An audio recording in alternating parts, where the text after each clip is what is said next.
दर्शकों नमस्कार। आपको ये जानकर हैरानी होगी कि दिल्ली का पहला मुख्यमंत्री आज़ादी के बाद 1952 ईस्वी में बना था मित्रों। उनका नाम था चौधरी ब्रह्म प्रकाश, जो नांगलोई से विधायक थे और वो पहले मुख्यमंत्री हुए दिल्ली के स्वतंत्र भारत में, और वो करीब 1 साल रहे। उनके बाद गुरुमुख निहाल सिंह मुख्यमंत्री बने।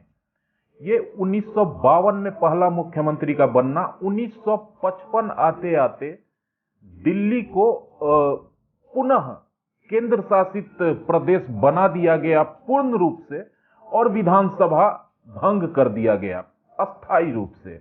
1955 के बाद मित्रों करीब 40 वर्षों तक, 38 वर्ष कह लो, 1993 तक दिल्ली में केंद्र की डायरेक्ट सरकार रही और लेफ्टिनेंट जनरल ही दिल्ली के सर्वे सर्वा रहे।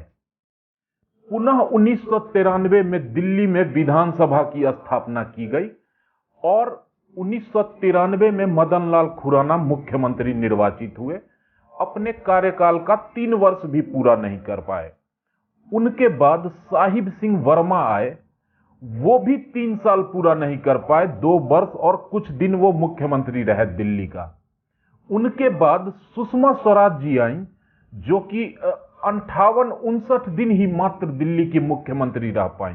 मतलब कोई भी दिल्ली में अस्थायी सरकार देने में असफल रहा था। साहिब सिंह वर्मा, मदन लाल खुराना, सुषमा स्वराज, ये सभी किसी न किसी रूप से भारतीय जनता पार्टी समर्थित और भाजपा के नेता थे, भाजपा के मुख्यमंत्री थे। लेकिन किसी न किसी कारणवश दिल्ली की विधानसभा भंग होती रही, सरकारें गिरती रही, मुख्यमंत्री बदलते रहे। उसके बाद दोस्तों जमाना आया, 1998 में मुख्यमंत्री बनी शीला दीक्षित कांग्रेस की, और इन्होंने दिल्ली को एक अस्थायी सरकार दी। मित्रों करीब 15 वर्षों तक, 2013 तक, जब तक अरविंद केजरीवाल नहीं आए, लगातार शीला दीक्षित दिल्ली की मुख्यमंत्री बनी रही। और एक राजनीतिक विश्लेषक के नाते मेरा मानना है कि कांग्रेस की इस मुख्यमंत्री ने दिल्ली में जितने विकास कार्य किए, उतना और किसी पार्टी की सरकार या किसी मुख्यमंत्री ने नहीं किए होंगे। निश्चित रूप से शीला दीक्षित बेहतरीन मुख्यमंत्री, बहुत ही कुशल शासक और प्रशासक साबित हुई, और उन्होंने अपनी प्रशासनिक कौशल का लोहा मनवाया पूरे देश से। शीला दीक्षित का दुर्भाग्यवश निधन हो गया अभी कुछ दिनों पहले। दिल्ली से मुख्यमंत्री से हटने के पश्चात कांग्रेस के टाइम में उन्हें कुछ दिनों तक राज्यपाल भी बनाया गया था मित्रों।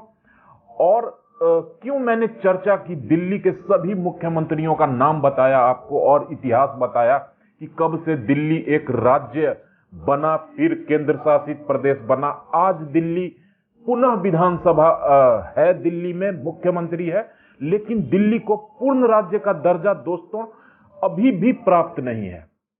इन 5 मुख्यमंत्रियों तक,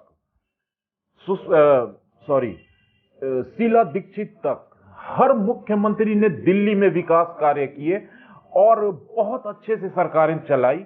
इनको कभी भी उपराज्यपाल से इस तरह की शिकायतें नहीं आई जितनी अरविंद केजरीवाल को है मित्रों।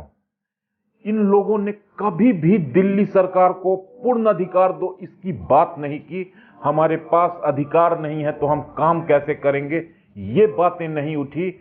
और केंद्र सरकार और उपराज्यपाल हमें काम नहीं करने देते, ऐसी कोई बात, ऐसा कोई आरोप किसी भी सरकार के मुख्यमंत्री ने दिल्ली सरकार को चलाने के क्रम में नहीं लगाया। फिर आखिर क्यों आम आदमी पार्टी की ये सरकार, जो पिछले 8 वर्षों से अधिक समय से दिल्ली में सत्तारूढ़ है, इनको इतनी शिकायतें क्यों हैं मित्रों? एक तो आप इसका पहला कारण जान लो कि आम आदमी पार्टी एक एक्सीडेंटल जन्म हुआ इस पार्टी का। अन्ना हजारे के कंधे पर बैठकर ये लोग राजनीति में आए। अन्ना हजारे को फिर से लात मारकर साइड करने के बाद आज ये सत्ता में है और सिर्फ अपने स्वार्थ के लिए आए। जनता को सिर्फ मूर्ख बनाया गया कि हम कुछ नया, कुछ बदलाव करने के लिए राजनीति में आए हैं और सभी राजनीतिक दलों और राजनेताओं से हटकर काम करने आए हैं। हकीकत दोस्तों ये रही कि आज आम आदमी पार्टी के सबसे बड़े नेताओं में कई नेता गंभीर भ्रष्टाचार के आरोप में, घूसखोरी के आरोप में तिहाड़ जेल में बंद हैं, जिनकी बेल तक नहीं हो रही। और अरविंद केजरीवाल के ऊपर भी कई वित्तीय अनियमितताओं का मामला है और जेल जाने की नौबत लगातार बनी हुई है। फिर भी ये काम करने के बजाय केंद्र सरकार, गृह मंत्रालय और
बाय।